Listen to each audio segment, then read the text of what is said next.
Welcome to Rubin On Point, a podcast about cancer, resilience, and being human. I'm Dr. Dan Rubin, and together we'll uncover the true power of resilience, the strength to recover, adapt, and thrive through life's toughest challenges. Each episode will bring bold ideas, transformative practices, and inspiring stories that redefine what health, healing, and what the human spirit can achieve. And you're going to meet some really cool people along the way. If you're ready to turn obstacles into opportunities and live with greater purpose and courage, you're in the right place. Let's get started. Your journey to resilience begins now. I'm smiling today for this introduction because I'm here laughing with my guest, which is kind of how it should be. Today's Rubin On Point is none other than one of our patient perspectives. So welcome to Rubin On Point. This is a podcast about cancer, about resilience, and most of all about being human. And today we're talking with one of my favorite people, Ms. Klimczak. Thank you. Thanks for being here to tell your story. This Thank is you. going to be seen by a lot of people, and to me, you're inspirational. Since I met you over a year ago, I was shocked and interested at your history, and when you told me about your lifestyle, and then there's been some ups and downs, and maybe not really. Maybe there's just been up and up and up. Well, ups and downs, but we'll call it ups and downs. Yeah, but getting through it, with in happy. a way that you're doing it. It's your rules. Yes. And I know you have some analogies that you're going to bring to us, and I'd love to chat about those, talk about your philosophy, and really bring what I consider an interesting story of resilience. Thank you. In a human who is dealing with a diagnosis of cancer. Maybe it's done. Oh, no, it is. Yeah, it is done. Okay, so it's done. So It's done. We have to think positively. Yeah. When did this all start for you? Like when you think back, was it the day of diagnosis, or was it like, oh no, I was thinking back a couple of years before that, or 10 years? No, all my life I've been perfectly healthy. Mm-hmm. I've never had been hospitalized, never had been under anesthesiology, never had a physician. I had a nurse practitioner who did my routine blood work. Mm-hmm. Everything always looked great, minus a sluggish thyroid, but never had any kind of medical history or concern. You didn't need to go to doctors, it's just checkups. Yeah. And in February of 21, unfortunately, my mother, my sister, and my father were all diagnosed with COVID and were medically hospitalized in Miami, Florida. And so I started running medical point for all three of them while they were in the hospital. Wow. So that was like the biggest stressor of my life, being in Arizona, and they were all in Miami. And I started to lose some weight, and which seemed to be quite typical because of the stress. And unfortunately, my father got through the COVID diagnosis, but then ended up developing pneumonia in the hospital. And they ventilated him, and within 4 hours, he had passed. Wow. So that was extremely traumatic. So that was when? This was February 22nd of 2021. So after that, I obviously had gone through a lot of emotional distress, significant PTSD loss, started to lose more weight. And my nurse practitioner is like, Lisa, you got to start eating like nuts and beef jerky and like little snacks, like high protein meals. We've got to get weight on you. Well, one morning in May, I woke up and I couldn't breathe. I couldn't talk. I had no idea what was going on. My stomach hurt so incredibly bad. You went to bed and you were okay. Yeah, went to bed, was fine, did my normal thing, went out to dinner, had my wine, went to bed, woke up, and I couldn't breathe. My husband had gone golfing, and I was by myself, and I was trying to make a few phone calls to some friends, but I couldn't even get the words out. And I said, I have to go. Yeah. So I took some probiotics. I took magnesium. I went and laid down. And later that night, we went to dinner. I was trying to drink my glass of wine, and I couldn't drink it. And my husband's like, something's not right. And I go, yeah, I don't know what it is. Went home, took my probiotics, magnesium, woke up the next morning, and it was fine. Went golfing, carried on my life. And I was like, that is the most freakiest thing. It was just some symptoms, some rando symptoms. Well, I'm like, maybe I should Google this because I'm the queen of Dr. Google. So I'm like, oh, I had filet mignon. I had sauerkraut. I've been eating beef jerky. I must have diverticulitis. So that's where the pain was coming from.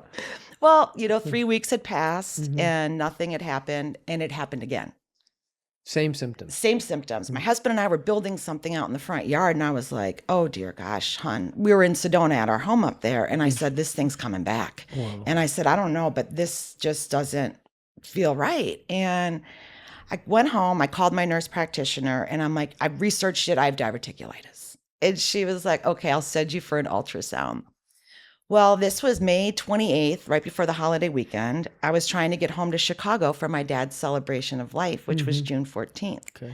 So I went in for my ultrasound, and the technician was like, are you sure this just started? I'm like, yeah, I am just trying to get home to Chicago for my dad's celebration of life. And she's like, I'm not supposed to say anything, but if I were you, I would not get on a plane. Wow. This is the ultrasound This was the technician? ultrasound technician. Okay. And she also said, if for some reason they give you a very minimal diagnosis, you really need to get a second opinion. She saw something. She's not allowed to say it, but she was saving your life. Yes. And I walked out of there. It was Friday. My knees were shaking. And I looked at my husband. I was like, what could this possibly be? Wow. Oh, right, because you walk out of there without knowing anything. And it's the holiday weekend. Yes. So we spent Saturday. We spent Sunday. We spent Monday. Googling, and cancer never popped into my head. Nothing like that. What did you think? I'm like, it's diverticulitis, I guess. I don't know. So were you changing your diet? Probably not. No. I mean, we were still stressed out. Yeah. And so Monday, the results came back, and they said I had a hernia. And I was like, a hernia? Yeah. And so my nurse practitioner is like, okay, we're going to get a CT now of you to check out this hernia and your supposed diverticulitis. Did you get on a plane? No, because this was like June 4th now. And I had gone for the CT literally the next day. Okay. And the gentleman who read the CT called my girlfriend and said, we suspect she has stage 4 colon cancer. Wow. We want her in tomorrow for a PET scan. Wow. So Cheryl, my nurse practitioner, calls me and she's like, Lise, and I was like, what? And I went for a PET scan and it got confirmed. Yeah. And what next was your thing reaction? you know, your reaction, or how did you feel at that? Because she called you on the phone to tell you about the results of the CT scan and said, Lise, boom. Yeah. I mean, and it was the hardest call for her to ever make. I mean, she's a nurse sure. practitioner. She's not dealing with cancer patients. Right. Nothing in my She's blood. primary care, so sometimes the diagnosis comes through them. Yes. They're courageous. Yes. Patients are the most courageous. But do you remember how, were you stunned? Were you? Oh, I was stunned. I fell to the ground. You did. And I said to my husband, how is this even real? How is this happening? Okay. And then what? We went into research mode. Got it. And did you get in? Were you fearful, or were you like, all right, whatever, I just have to deal with this? No. I was in complete fear and shock and awe. It was another really traumatic experience in my life. And so I went to the trauma and cried. And my husband and I are like, we are going to research this like no other. And thank gosh, I have wonderful friends. Mm-hmm. And I made a call on Friday to a friend of mine who got me an oncologist phone number who talked to me over the weekend. We scheduled an appointment for Monday. Okay. Another dear friend of mine reached out to one of her good friends who was an oncologist. I had another appointment on Thursday. So I have a question to interrupt you. Yeah. Because I already know your history and what's about to come in your story. When you had those discussions with those oncologists, were they talking about chemotherapy? Were they about how this is treated? Was your mind at ease? No, no. So when I found out that I had this, I told my husband, I'm 114 pounds right now. Chemo is going to kill me. I'm not doing chemo. People have said want that many times, Tommy. This cancer out of me. If it gets out of me, I know I can do this. Which usually isn't the first step. No, of course it's diagnosis. That. No. Okay. And so when I met with my first oncologist, that was not an option. It was starting chemo, getting a port, and then going through that, then having a surgery, having an alostomy bag, going through more chemo, going back, having a second and that surgery. Sounded like death.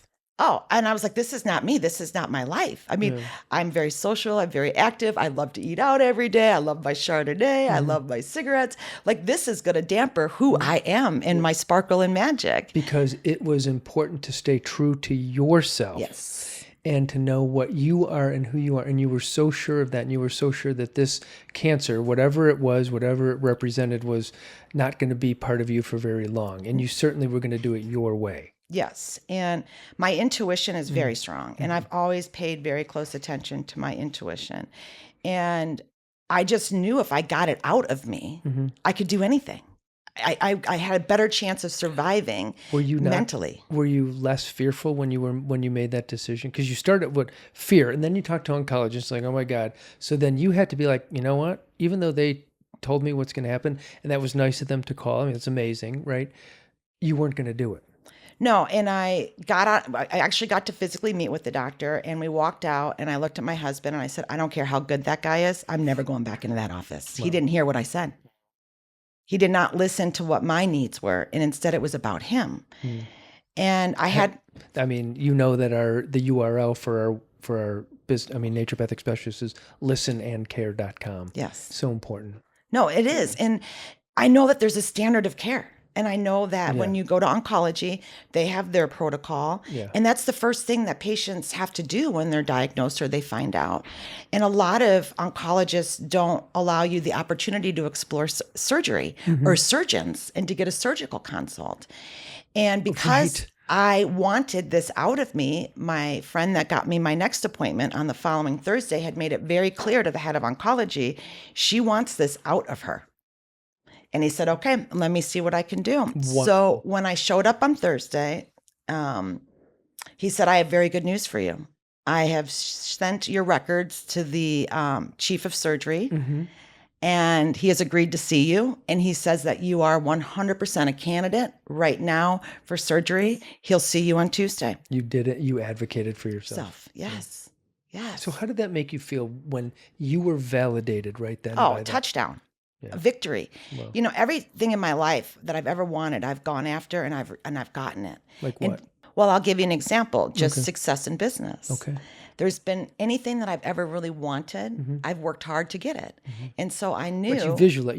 Did you know before that you were going to get it, but you saw the path was going to be, or you figured out the path as you went? To get there. But you knew it was going to happen. Yes. And kind of going back to that, the weekend that I was sitting before all my oncology appointments, I went to Michael's. And I got the craft store. Yeah. I got colorful signs, stickers. And I went home and I wrote, your body is miraculous. It will heal. Look out, life. I am coming for you. Okay. I should have brought my beautiful signs. I still have them. I did a whole wall. And that was my painted on the wall. I made my little posters and I put them right in front of my bed on a wall. And every morning I woke up looking at that affirmations about the possibilities are unlimited. Your health and you have choices.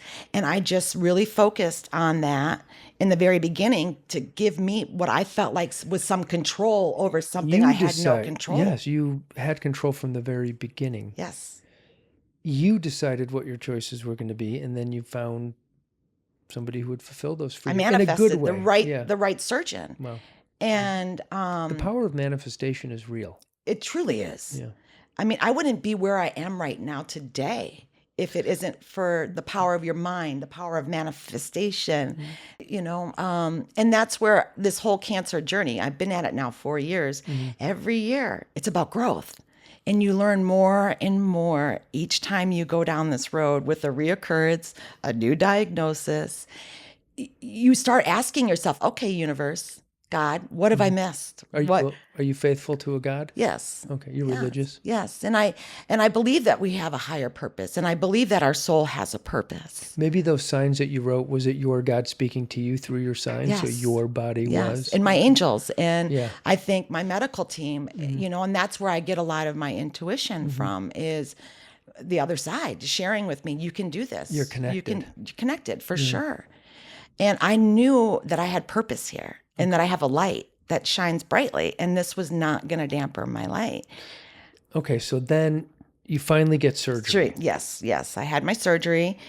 And so tell us about the surgery, because it was partly colon, partly liver. Yes, so stage 4 metastatic cancer to the liver. I had an open surgery. I had 24 inches of my colon removed, 32 lymph nodes, 3 of which were positive, and 20% of my liver. When I woke up from that surgery, I remember looking at my mom saying, I wish I was dead. I had no idea how incredibly painful. Oh, you said I wish I was dead, Yeah. not your mom. I looked at my mom when I woke up from surgery. I you was said- just, Wait, because as soon as you woke up, you were in pain. I was in pain. And I just said, okay, did I make the right decision? You know, like, What'd and your mom say? she was mortified, horrified. I mean, to see her daughter struggling in agony. Unfortunately, my epidural didn't work. Okay, that's what I was wondering. Okay. Yes, so the epidural did not work. And so it was a really rough 24 hours. I didn't get out of bed. My surgeon came in the next morning. He's like, Lisa, why are you still in bed? Why do you have a catheter? And I said, this is my first time in a hospital. And it was COVID. Wow. And I could only have one visitor at a time. Wow, that was like that back then? Yeah, sure it was June of 21. Yeah. Wow. So my mom and my husband had to literally drop me off at the hospital front doors, and I had to walk in all by myself. Wow. My first time under anesthesia, my first time in a hospital. Yeah, I'm And stunned thinking about it. yeah, it was like the scariest moment. And Did you get any pain control during that day? yes, then my surgeon jumped right in. Oh, but it and was after 24 hours. they were giving me some, but not ample enough. And my Yeah. surgeon jumped in and took over for me and got me more of what I needed. And I got up and I started walking. And as hard as it was and painful, I knew that was my ticket out of there. To get up and walk. To get up and walk. Yeah, you had to. You had to. And I didn't want to be there by myself or with one visitor at a time. I wanted to That's get not home. you. You want to go home and start doing your thing. I want to drink my coffee. I want to have my wine. I want to have my cigarette. I want to be home with my dogs. Right. How soon until you had a cigarette? Oh, that's the funniest part. So I was in the hospital 3.5 days only. And I said, I'm ready to go home. And Dr. Chody was like, Lisa, are you sure? And I'm like, oh, Dr. Chody, I'm ready to go home. I'm ready to have a cigarette. I'm ready. He's like, you've been in here with no problems. Yeah. I go, well, that's the thing is I can go forever without a cigarette. I just love my cigarettes. Yeah. And I love my Chardonnay. And you're doing what you like to do and what fits you. Yes. Yeah. Okay, so then you get out. I get out, I get home. I used my little walker and got outside in my patio, had my coffee, had my cigarette, and realized I maybe left the hospital a little too soon because I didn't know how to get in and out of my bed because I was cut from here to here. Yeah.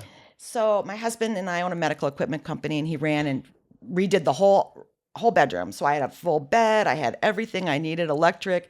We loaded it up. And that's the thing is patients don't know either what you don't know. And why wouldn't the hospital send you home with all of those wonderful items? Oh boy, let's not discuss So it.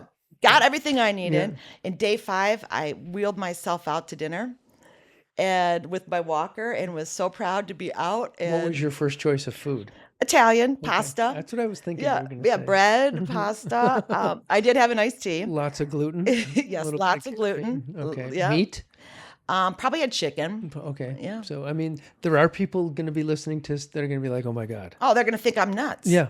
She's drinking wine. She had a cigarette. She got out too early. She's having caffeine. She's eating gluten, inflammatory chicken. Yeah. That's the point of this discussion, is that sometimes it's okay. It is. I'm fascinated. It's what you tell yourself. Yeah. It's how you talk to yourself about your choices and what you're doing. Yeah. And there's so much societal pressure. And that's what I've continued still 4 years into this journey. I can't believe you smoke. You still smoke. Like that causes cancer. It's like, well, I've already got cancer. I want to live. I want this to be my way. I want to enjoy. If my time is not in my control. Like it's a predestined plan. So I want to be. Oh, it is for you. Okay. To me, I believe that, you're making choices within the context of how long you have. You don't know I don't know how long you have, but you're going to enjoy the ride. Exactly. Because I could leave here today and get hit by a car. And that's that's actually true. It is. Yes. And that's one thing that this cancer journey has taught me is enjoy. Life can be gone in a second. Just like that moment that I was told. Everything changed that I had stage 4 colon cancer. Life is just so precious and so short. And for us to beat ourselves up for not doing things the right way or for not doing this or not meeting these goals, or we are so hard and we are our worst critics often. Interesting. Do you hearken back to that moment when you were told, or is that just in the past and you have a good story now? No, I mean, I think every moment, like life is an onion. Like everything that happens is happening for a purpose. You're getting to that core. Okay. Oh. So that diagnosis happened, then I'm going through the motions, reoccurrences happen. It's just aligning me to my greater purpose. In your philosophy, what happens when you reach the core? Or when is that? Is that death? That's a good question. I know I'm a long way to go. Yeah. No. But I know you don't know what happens when you get to your core because you haven't gotten there yet. But if life is like an onion and you're trying to get to the core, what happens when you get there? Do you still go on and live, or does the core represent death? Because I would like to think that core allows you to continue to live and shine. Like we all are here to love and to give. So is that realizing your true purpose? Your true purpose, okay. Yes. Interesting. Well, if we're still doing podcasts and you recognize that you've reached your core, maybe we can come back decades from now, days, whenever it is. Yes. And talk about your core. Okay, so then what happened a couple years later? Because you went about your way and you lived Lisa's life. Yes, I lived Lisa's life, but I also started to try to take a little stress off my plate, try to take a little bit more care of myself with boundaries, that there is a learning in all of this. Mm-hmm. And it's important. So these are the changes you made. Yes. So every step of the way, I was like, okay, there's little differences I can make. And I think people feel like you have to change everything dramatically, but that stresses your body out. It could stress your mind out too, very much, yes. So I was just making little changes. Okay. And just like how I thought anything I wanted in my life, I could get. That's how I was looking at this cancer journey. Every month I get by, if I can get to that 24-month mark, I'm going to be good. This cancer is behind me. And I looked at this as a competition the first time. And at 18 months... Against just in general a competition, or against the cancer? Against the cancer. Like it was outside of me and I was going to beat this. And I was going to show the doctors that I was going to be a stage 4 patient that never did chemo or immunotherapy. This was my mission. And you are a person who had stage 4 cancer, who never did chemo, who never had immunotherapy. Or immunotherapy. Okay. No. So 18 months comes around and there's a spot on my liver and I was crushed again. Because I was like, gosh, I was almost to the 2-year mark. I'm at 18 months. How crushed? Devastated. Because it was also my ego. Mm-hmm.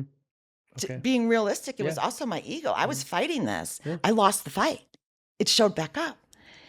And I had an oncologist that was doing all my surveillance, and he came in and shared with me, unfortunately, it's back to your liver, and we're recommending 2 years of immunotherapy. Now, before you go on, where in your liver? Because that's really important. It was very close to the original resection line of segment 1 was where my first tumor was, and this was found in segment 2, right near close to the resection not far line. Segment 2, close segment 2, meaning it probably had jumped segments and was just sitting there. Nobody took it out. And it was so microscopic, and the original surgery. Chemotherapy may have not been effective for that. Well, that's interesting is... I had to fight oncology to run a bunch of different tests on me based on my research. So you were early on in the... Yep. In my research, I said, I want genetic testing done. I want my tumors tested. I want to understand the mutations. I want to have my arsenal of information because everybody kept saying, you need to do chemo after my surgery, clean up chemo, clean up. And I go, how do we know I need that? Right. Well, lo and behold, I had a rare form of stage 4 colon cancer. I had microstatic unstable, which is not treatable, or usually treated with chemo. It's treated with immunotherapy. So now I'm with my oncologist. He said, Lisa, it's time to start the immunotherapy. And I said, have you spoken to Dr. Chody? And he said, I believe I have, but I don't recall the conversation. Right. And I was like, okay, no problem. Yeah. I go out to the counter. I'm signing up for immunotherapy. And I start crying. I start bawling. At the counter. At the counter. Yeah. I'm like, but what about my dogs? Yeah. How am I going to be here? How am I going to do blood? Wait, then do the chair. And this is 2 years. I panicked. Went home, went to have my favorite filet mignon, red meat, which I know is a big no-no. Sat up at City Hall, got myself a big glass of Chardonnay. Corn-fed. Corn-fed. Yeah. And I said, Non-organic wine. nope. Right. And I said, you know what? I need to email Dr. Chody. So I emailed Dr. Chody on Saturday and I said, Dr. Chody, are you aware my cancer is back? And he said, thank goodness, emailed me Sunday afternoon and said, I had no idea. Let me get into the office on Monday and let me take a look at it. Are you one of his favorite patients? Yes, now I am. Yeah. Because the first time after my surgery, I couldn't get the answers I needed quickly. So at my follow-up appointment, I said to him, I need your personal email. This portal is not working out so well for me. I'm struggling. And so I need to be able to have direct contact with you. Well, meanwhile, the irony is I developed a hernia. The irony. Yes, it is. From my first surgery. Yeah. Oh, wow. Remember? Yep. I had a hernia at my first, ultrasound. So I go in to see Dr. Chody and he's like, kiddo, we've got this. We're going to do a 2-for-1. We're going to take a 9-iron to the little liver and I'm going to fix your hernia. So we're going to go in and we're going to surgically remove that and we're going to do a 2-for-1. I said, okay, sign me up. And he agreed that this looked like it was just left over. It didn't come from somewhere else and landed a scar. No. He felt that it was like microscopic and it just couldn't have been seen when he originally did the original surgery. Now, I don't think I shared with you, my tumor was in the transverse and it was blocking 97% of my intestine. So my thought about the food of all of the hard to digest items causing diverticulitis was spot on because the tumor was impacting so much of my intestine, the food couldn't get through. Right. It was causing backup pressure and you get outpouchings called diverticuli. Yes. Interesting. So when they pulled that segment, what do you say, 24 inches, they saw multiple diverticuli? I never asked that. Oh, okay. I should have to. That's a good question now to follow up on. Thank you. You're welcome. Yes. So then he took a 9-iron. Yep, took a 9-iron, took another 5% of my liver. Okay. And amazingly was able to repair my hernia without mesh using my own skin. Of course, 'cause it's you. It's me. Yeah. And I get out of that surgery and I'm not in the room for 5 minutes and I'm like, get me my walker. And everyone's like, I'm ready to go. I'm ready to go. Yeah. I want to start walking. And they're like, you just got out of surgery. I go, do you know how easy this thing it was compared to the last one? This is a drop in the bucket. Let's go. I was up walking around. And the next morning I said, I'm ready to go home. And they're like, well, I'm really sorry, but you can't go home. You haven't passed gas. You haven't done. I said, oh no, you don't know me. I'm ready to go home. And Dr. Chody came in and he said, let her go. I was out of there within 32 hours. Well, back home. Let her go. And back on my life again. And that was when? 2023? December of 22. Okay. Right, Yeah. 18 months So later. June of 21, original reoccurrence, December of 22. And then you continued to follow your test, the circulating tumor DNA. Circulating tumor DNA. It was just zeros across the board. Yes, and then I got a little blip of a below analytical range. And I thought to myself, oh, this test is lying. There's no way. I can't have all these negatives and now have this below analytical range. I repeated the test, it came back negative. Then, but you were still like, what is that? I'm like, what is that? Like, it was concerning, but I wanted to just block it out because the second time around with the diagnosis was like, I'm going to embrace the cancer. It's not a fight. It's part of me now. And this is a way of me accepting this, sharing my story, helping others, and really encompassing it. Like, okay, this was my learning why it came back. And so I'm like, all right, I know you're here, but I'm not going to let you get into here. I'm just going to keep living. I have to keep living. That's strong. Yeah. That's strong. It took a lot of strength. But there was always a spot on my lung. Small 5 millimeter. Small 5 millimeter. And so there would be fleeting moments that would pop into my head going, is it that lung? Is it that lung? But everyone said... Oh, you mean the blip could have been the lung? Lung, yes. Yes. And everyone said, everybody in Arizona has stuff on their lungs, valley fever. And this never changed. I mean, it was there from day one and it had never changed. And so February now, almost 24 months, 27 months here, I'd met my 2-year mark. Boom. Scan shows up this February. And not This is only 2025. this is just a few months ago. And your circulating tumor went up to 0.5, right? Then 0.5. you rechecked it and it was 1.22. 0.22. Yeah. And so it was pretty much confirmed once the spot had grown from 0.5 to 1.2, and it grew a friend. And Meaning there was a second lesion. there was a second lesion. Why do you think? If you look back at, there was the blip, the below detectable limit, then 0.0, 0.0. What happened in that? Or was it not anything different? It just was. What's interesting is because I had just had my scan in August of 24 and it was still stable. So something from August of 24 to February of 25 in 6 months made it grow and show up with Do you a have any friend. ideas?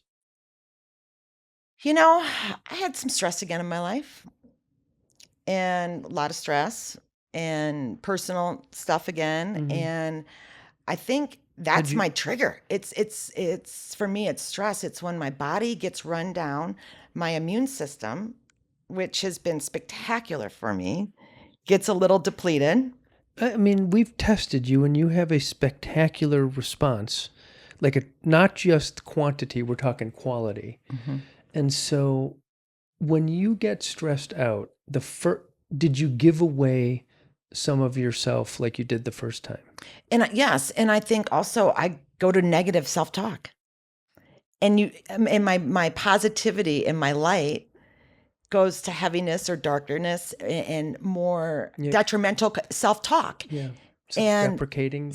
yes. So would you say that you would describe yourself as Lisa with the light and positive and happy and smiley? Like if somebody were to say, describe yourself. Yeah. And people see that. I mean, my friends Oh, know heck yeah. that. I mean, you walk into a room, they're like, there's Lisa, you know? And it's Totally. just certain things just knock me down. I'm a huge empath, which I've learned can really affect me as well physically and mentally and really drain me energetically too. Okay, so thinking back, because I didn't ask you on our timeline, 18 months after your initial surgery, you had something show up on your liver in segment 2. Was there stress around that? I mean, was there stress before that? I think going from the diagnosis to the 18 months, there was a lot of stress, just the fear of cancer. Even though I'd had it removed, I thought I'm in my fight mode. I'm externally outside of my body fighting it. Months. I had a finish line. And I think it was the fear. That you wouldn't succeed? Well, just the fear of cancer and putting it outside of me and wanting to complete the 24-month mark. It was that race that I was on. And so that 18 months it came back, I was like, this is not a race. This isn't me trying to attack something. This is part of me. Yes, because you said your life changed that day you got the call, and maybe you're like, didn't realize that. Now you realize it, but during that first 18 months, you were wanting to go back to how it was. Yeah. Yeah. So and then you realize that this is how my life is. Yes. It's part of me. It's part of me. That's beautiful. And there's no finish line. Yeah. And I don't have to live every 3 month scans. Like that was it. Like you get scanxiety like a month before you go. And it's like you're living in that fear and that blood work. I know what that's like. You know exactly. I just had my scan yesterday. How'd it go? Yeah. It went well. Good. Thank you. I mean, there was, nervous things and you want to see everything going, nothing there. But, whenever they see a little a lymph node, no matter how unpeculiar it is, you're like, I don't want that to be there. You don't want to see anything. Yeah. They're like, it doesn't have any vascularity. It doesn't have any bad blackness and there's no calcifications. It's probably because, Dan, you have sinus issues and there's a lot of allergies and it's dusty here and that's just it. But, the other ones were either smaller or gone. Okay. So we're all happy about that. Good. But I know what you mean about that scanxiety. Yeah. And I realized I can't keep living every 3 months, knowing that if I make it 3 more months. And that's when that's when I embraced the cancer. And I was just like, this is part of me. I'm going to start living. And I think what happened between, August and February, again, I got a little off my routine of positivity and thinking and not going into fear and knowing I'm getting close to the 24 mark. It creeped back in. I mean, we're only human. Yeah, we are We're only human. human. Yes. And Rome isn't built in a day. And we try different things, and sometimes we do a setback. It's just, So we had found, you first came to see me and I was jaw open wide when you were telling me your lifestyle, right? yes, That you consume how much Chardonnay per day? at least 2 to 3 glasses, Yeah. sometimes a bottle, And how many cigarettes per day? a pack a day. And then you also cook at home how often? Never. Right. I have milk and I have Fiji water and dog food. I cook for my dogs. Right. Right. And so you eat out every day? Yes. And you... I don't eat, I'll be honest, I don't do low end food. I don't go to McDonald's or Wendy's, but I do have 2 meals a day. I have my favorite breakfast places here in town that I love to go and sit and. You want to give them a shout out? Oh, I love my schmooze in Old Town Scottsdale, Okay. Marshall Way, and I love my Delight drive-through. And I get usually egg and cheese and bacon every single morning, Wrapped in gluten? wrapped in gluten, either in a bagel or in a burrito. What about sugar? My sugar's my wine. I don't do sweets. I'm not. Okay. I don't do sweets. But I'm a carbohydrate junkie. Yeah. Dinner, pasta, Mexican, tortilla chips, margaritas. That's where I'm going tonight, actually. My favorite, Los Olivos. I call it my happy place. God, right down in Old Town Scottsdale. Yeah, it's my happy place. Yeah. And I've told everybody my story, and they all know me. And they see me come in, they see me have my wine, they see me have my margaritas, they celebrate with me.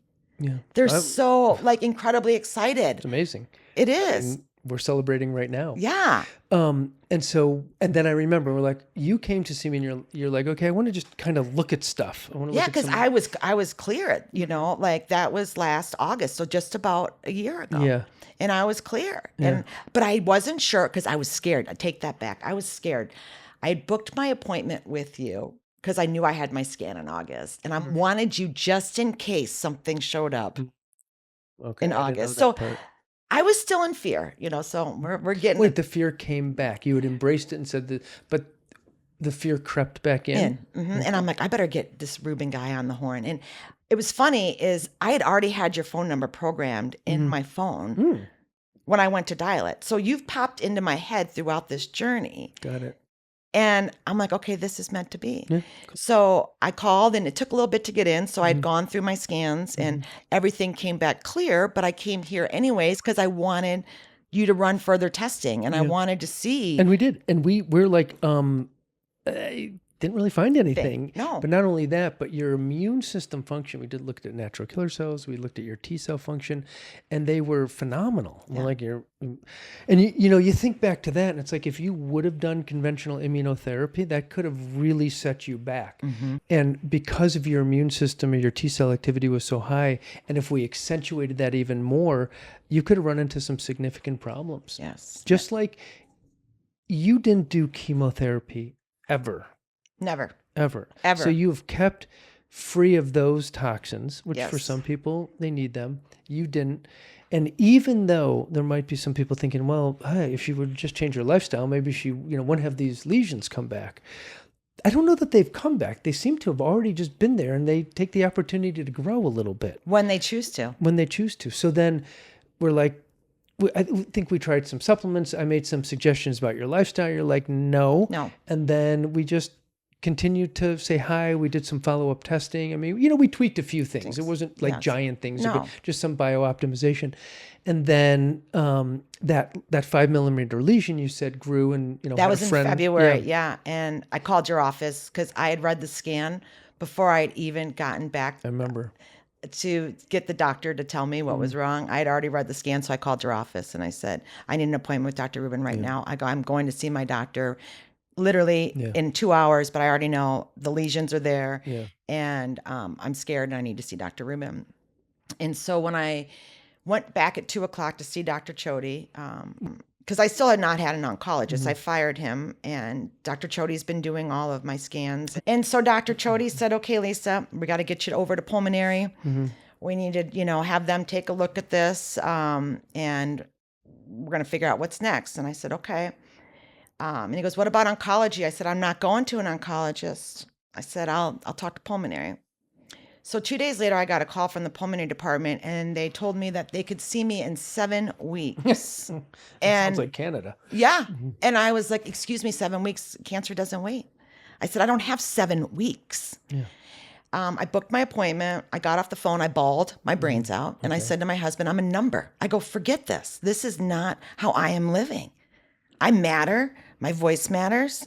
And I picked up the phone, called one of my friends at MD Anderson, and I said, this is what happened. And she goes, give me 30 minutes. I'd give a kidney for you, Lisa. Yeah. Wow. And sure enough, I got a text 30 minutes later. This was on Friday afternoon. Wow. Dr. Shukla at Vincere Cancer Center will see you next Monday at 1:00. Yeah. Here's her cell phone number. Wow. So it was amazing. And I'd also had done a PET scan that day. And I went and met Dr. Shukla on Monday. And I walked into her office and I was just blown That's your away. type of office. Oh, Zen, Buddha, Dalai Lama, like her sayings, her feel. And I'm like, I have a really good feeling about this. Yeah. And Dr. Shukla and I met, and she was like, I got this. We're going to go in. We're not biopsying you. The chances of a lung collapse are greater. She put the tattoos on me. I was ready to go. I had a follow up with Dr. Chody on Wednesday to go over my PET scan. And I walked in and he's like, how's it going? And I lift my shirt up and I'm like, I'm already ready to go. And he goes, what did you do? I go, I'm not waiting for your pulmonary team 7 weeks later. I found a great doctor. I love her. Radiation oncologist. I go, we connected. And he said, Lisa, this is so close to your heart. It is right on the valve. You can't just go find anybody. When you didn't. And I said, well, I don't think, I don't believe I do. I love her. She's great. And he said, I need her phone number. I need to call her. Wow. Yes. I mean, just to vet her. To vet her. Yeah. And I want my team here to look at everything too, to make sure that we're going to be okay. He's like, you're obviously not going the immunotherapy route. I said, Yeah. And at that point, my liver had also relit up again on the PET scan. Yep. So he's like, Lise, we got your 2 spots, your liver, but I'm staring at your CT. It's right on your resection lines of both surgeries. Let's just deal with the lungs. So he calls Dr. Shukla, and then he calls me back later that afternoon, and he's like, oh, she's dynamite. I realize I know who she is now. She sends patients to me. We've worked together. She's fantastic. Go for it. Wow. So I came to you right before I started. We loaded up with a bunch of... And your doctors know each other, so that's always a plus. Oh, that's a huge plus. I mean, and obviously you know Dr. Shukla, which is huge too. Well, that's what I meant, is I could communicate with her and we could really round out your protocol. Yeah, and it's getting a care team that that know each other, that are willing to work with you. Yeah. And I started my SBRT with Dr. Shukla. And after the first round, I was supposed to go 5 times every other day. I said to my body can't do this every other day. I'm going to ask Dr. Shukla how far I can space this out and still be effective. So we went Monday, Thursday, and the following Monday. I had no side effects whatsoever from the radiation. I felt fine. I felt like $1 million. And I attribute that to listening to my body, knowing I needed a little bit of time to process. And then on May 20th, we went and had a PET scan done, and nothing lit up anywhere, not on my lungs, not on my liver. It's just a thing of beauty. It's just such a great story. The entire timeline that we've gone through. And Dr. Shukla and I have talked and thought, there's still a possibility that you had an abscopal response. Yes. And that there was that thing on the liver wasn't benign, and that the immune recognition, just given the magnitude of immune response that you showed on lab with radiation and the type of radiation she gives and how she gives it and how you space, and just the agreement of all parties involved that maybe you did, which would portend that if there was any other stray cells somewhere else, that they succumb to immune attack as well. Which is what I believe too. Without her team and her and you, I mean, I truly believe that's been a gift to help me get to this point. And Signatera came back negative, and my CEA is the lowest it's ever been in 4 years. Wow. So, I mean, it's just thrilling. You had the radiation in May of 2025? March of 2025. Oh, sorry, March. Yeah, May of 2025 is when I did the PET scan. Yep. And then here we are in early July of 2025, and you look fantastic. Thanks. What's next on your schedule? Blood work and ctDNA. I mean your schedule, your life schedule. My life schedule. Any projects, any things you're working on, or Yeah, more vacations, more time away, more self-healing. Okay. I've really stumbled upon an amazing author, Anita Morjani. I don't know. Yeah, she had a near-death life experience, stage 4 cancer patient, and has written many books, Dying to Be Me. And she is mind-blowing and so fortunate. She's coming to Sedona August 14th through the 17th to do a retreat. Oh. And I'm signed up to go and listen. And I encourage people to check her books out. I found her at my second reoccurrence. Okay. And that's what's really helped me get through these last few months. Wow. Is listening to her words and just the level that I've connected to her and her story and how much she speaks of things that just resonate deeply. I mean, I've been on a lot of self-help, self-journeys, working with people, listening to Joe Dispenza, Peter Crone, the powerful, mindful masters of reality. And there's just something about her that just really resonates. And one of the stories she had shared was her best friend had gotten diagnosed with cancer, and she thought there was no way that she could have cancer. So she did everything in her life to avoid getting cancer. She changed what she ate. She went on a mission. She went on vitamins. She did everything she could to make sure she didn't get cancer. She shocked her body. And guess what? Anita got cancer. Yeah. Because she was so afraid of getting cancer and so fearful and making all of these different things shift and change in her life that the fear of it is what created her cancer, amongst other things. But it made me think, because I would get so mad at myself if I didn't take my vitamins. Oh gosh, if I don't do my mistletoe injection, if I don't take my vitamins, is the cancer going to come back? Yeah.